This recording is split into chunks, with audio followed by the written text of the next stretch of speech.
Hap around the house, and I want to talk to you about a very good tool that I used. Those of you that have done brake lines before and used the old style flaring tool found it very frustrating. I just found this tool, well, a couple months ago as a matter of fact. It's called a Titan 3/16 double flaring tool, and it works fabulous. I will give you a demo.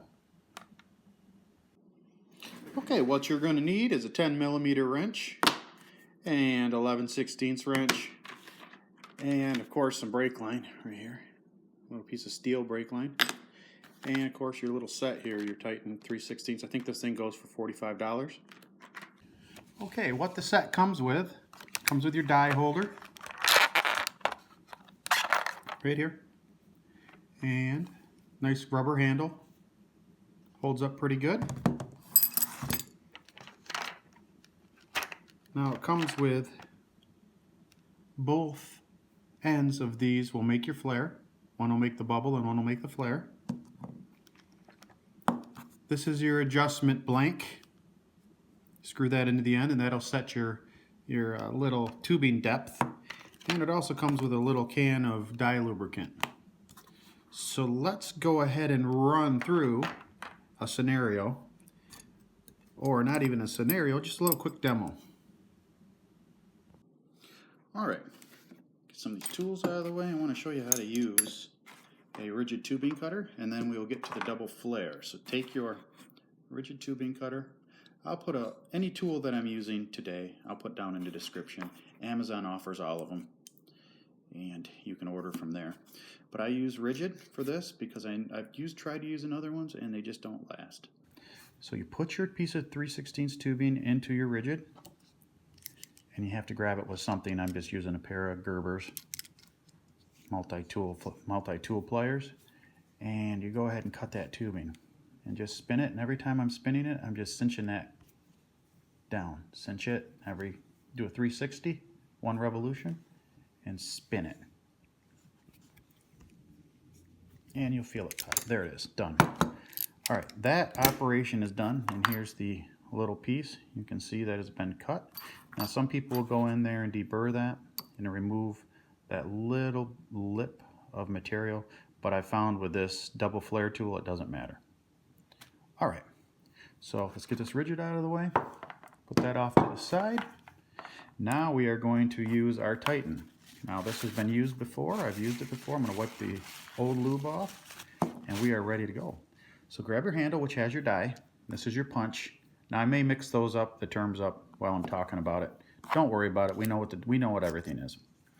Take your 3/16 piece of line, put it in, and you take your positioning bolt, put it in, just like so, finger tight. And the reason I go finger tight is because there is not a lot of threads on that. Don't try using a wrench. You don't have to get it super tight, it just needs to sit in there. All right, so everything's in there. I take and butt that up against it. Take a 10mm,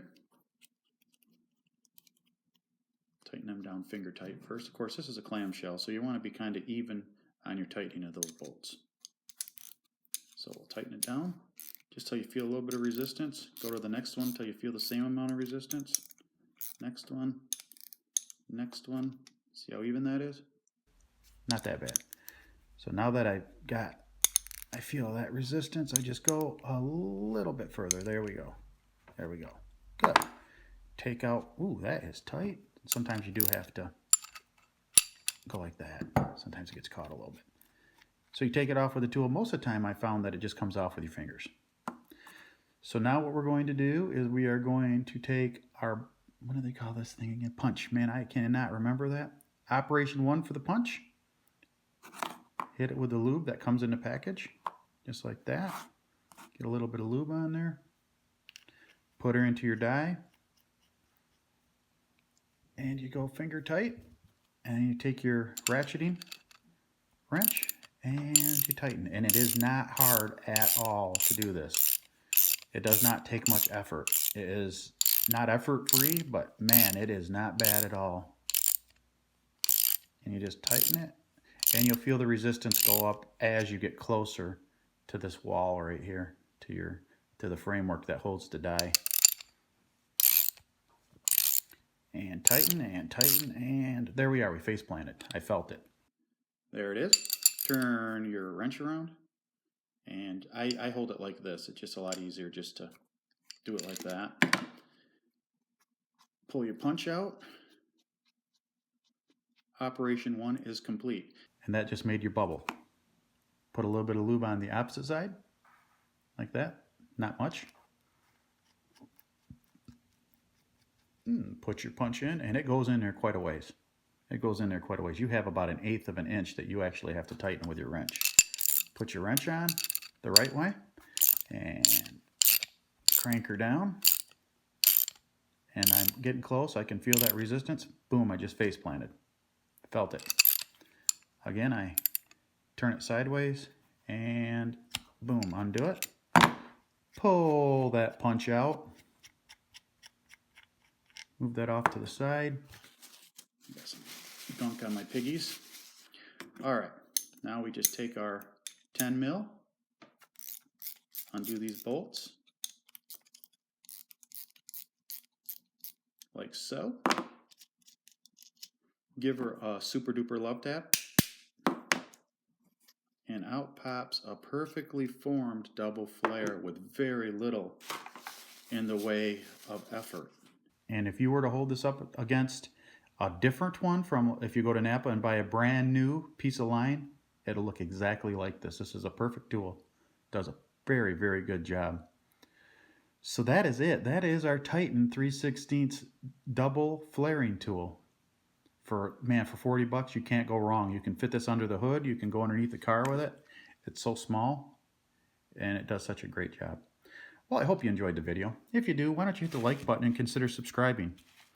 And thanks for spending a little bit of time around my house. And this is Hap for Hap Around the House, and we will see you next time.